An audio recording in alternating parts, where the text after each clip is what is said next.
Many years ago, I became friends with a woman that her daughter knew my son when they were little. And she was divorced, and I was, I think, separated at the time.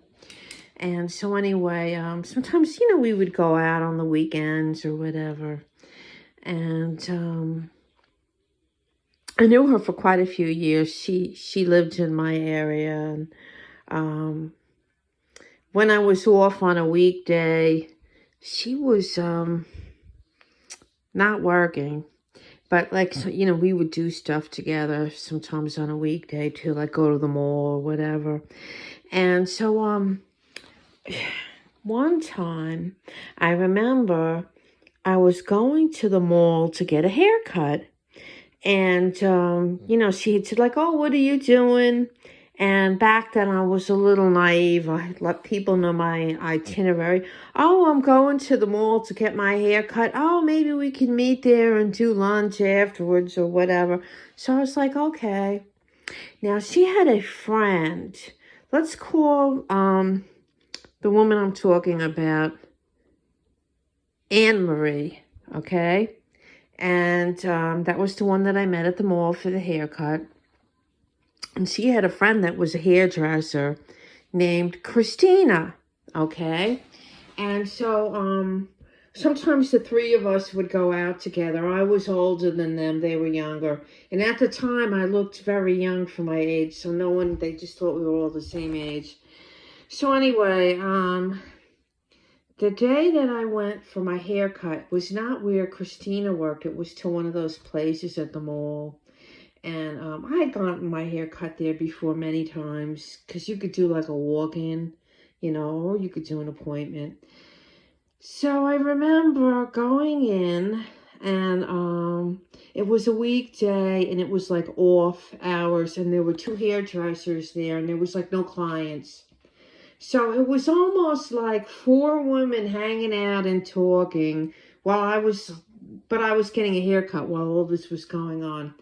And Anne Marie dominated the conversation, which I didn't like, because when I go in and get a haircut, I'm sitting in the chair. Depending on the hairdresser, it's like also getting a therapy session, because it seems like they like to talk and give advice, like when someone goes to a bar and they talk to a bartender.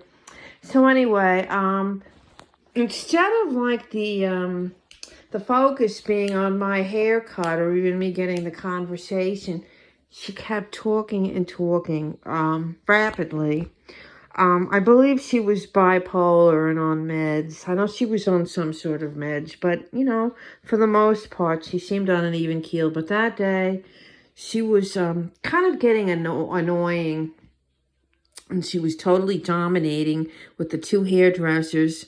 And it was making me nervous because, the other ones with the scissors, snip, snip, and there's all this talking and it, So anyway, while we're talking, she starts telling them how she's friends with Christina. And I guess all these hairdressers and hair salons in the area, they all knew each other. Oh, yeah, we know Christina. She's a real doll. She's really sweet. How's she doing? She's still working over there, blah, blah, blah, blah, blah.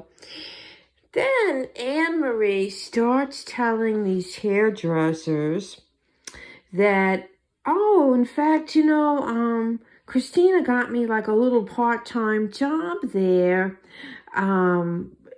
doing like reception and sweeping the floor, and then she mentioned the owner's name and said, and so even lets me assist with haircuts and perms. So now the hairdressers are saying, well, no, you have to have a license to do that, and you have to go to cosmetology school. And she was like, oh, no, they let me, they know me, and they let me.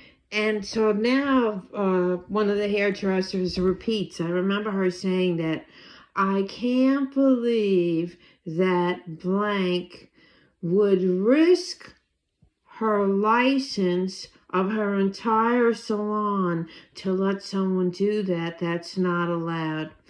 And she just then, Anne-Marie changed the subject, and it was very clear to all of us that she was lying, that she was kind of aggrandizing herself. I don't even think she did the reception and the sweeping up the hair. I think she had asked about it, and she was always hanging around the hair salon where her friend worked, because they also did nails.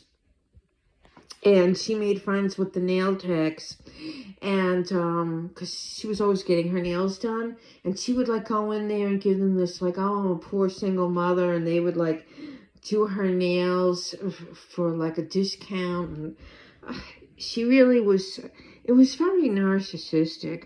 But the thing is, okay, so she's telling these lies to these mall hairdressers about the hairdresser salon where her friend works, and then eventually, okay, I don't know if it was the next time I went to get a haircut there or time after that, but I kept going to the same mall haircut place. They always had coupons, and you know, my hair was very basic to cut back then, so you know, I didn't have to spend a lot of money. And so the hairdressers were there, and they remembered me, and they said, yeah, you were the one that was here with Christina's friend. And I said, yeah. And they said, you know, we all know each other, and you know, she was telling things that could get the owner of that other salon where Christina works in trouble. And so they said they all basically, you know, were familiar with each other, that they made a point of letting the owner know. And the owner was like, I don't know what the hell you're talking about, but that woman was lying. And actually, they told Christina, we don't want your friend coming here anymore because she's causing a problem. So then she had to go somewhere else to get her hair done and her nails done, or she would manipulate. She was so good at manipulating, and that Christina girl was so sweet.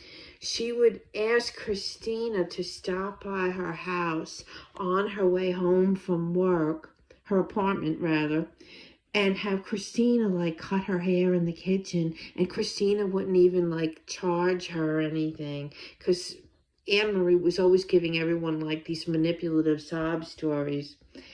And she couldn't go there for her nails anymore. I guess the owner like found out what was going on. So then she had to start going to like all these like cheap ghetto nail salons with coupons and everything. And I kind of thought it was funny. I don't know. But the point is, it's not funny, ha funny, but the point of it is, you know, these women knew right away she was lying. But if they weren't in the same field and they believed her, sooner or later, your lies come to light. Like, how could you say that you're doing a certain profession and then, you know, you live in a community, you know, it's like the same bunch of people. Sooner or later, like, well, what happened? Why aren't you cutting hair? Why aren't you doing perms? Where's your license?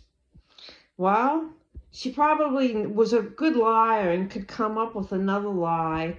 But basically, people knew, they knew that she was just, she couldn't help herself. She was a compulsive liar, and had to always tell lies. And then after a while, after I knew her a while, it seemed like everyone that I knew that knew her all kind of would roll their eyes and mutter under their breath and laugh because they knew how much she lied.